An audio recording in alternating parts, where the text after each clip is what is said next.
Onna Moniz John, 149 Anthony Street, East Providence. As I was going to say, it's been a long time since I've done this. The last time I came here, the podium was over there, and there were no cameras.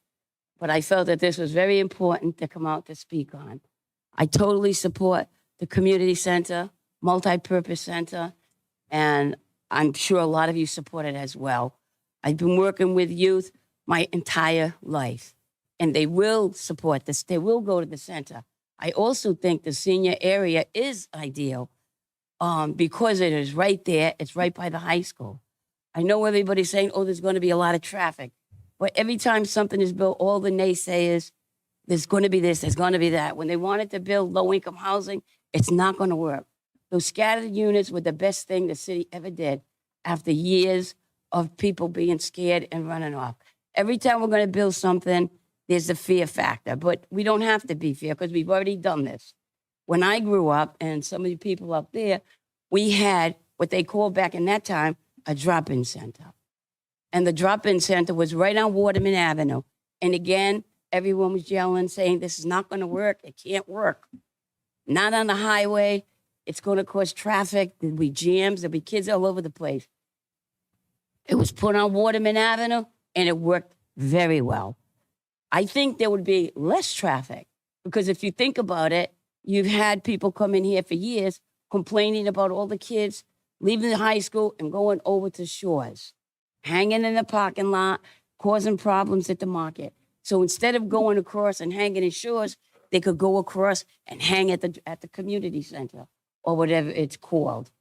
We had a community center. It worked well, and everybody walked. I know it was a different day and a different time, but a lot of the kids still walk. As you can see, if anything, more than a traffic jam, there's a walking jam. This way they could walk across. And I really like what Lois said earlier. If we put more planning into it, we can merge the activities. And it would be great for seniors and youth to work together. And that's the way things are going. There's, I don't think there should be any worry about the traffic. I'm not a traffic engineer. But all I can speak to is what I know. And I know we had a drop-in center, and it worked well. Everybody walked from school over to Waterman Avenue. Sometimes we came by the back way over to Payette Street, and it's not just a gym. They had activities. They had tutors there for after-school programs. They even had sewing machines. Back in the day, you had to take sewing if you were a woman. So they had sewing machines there, and you got help with your sewing problems. They had drummers there. Kids came and just banged on drums, and we were all teenagers. So you can make activities. We had adults involved. Adults were coming to learn to sew. It can work if we want it to work. And I think we should take a good look at it because instead of these kids running over, causing havoc in the Shores parking lot, across the street, they would go over to the center. I think it could work. Thanks for listening. And think about it. Those of you who can remember when East Providence did have something. Because right now, when winter's coming, as we all know, it's already dark by 6:30. Where do our kids go?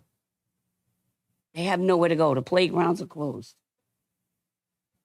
They might cause more traffic in the streets. Thank you.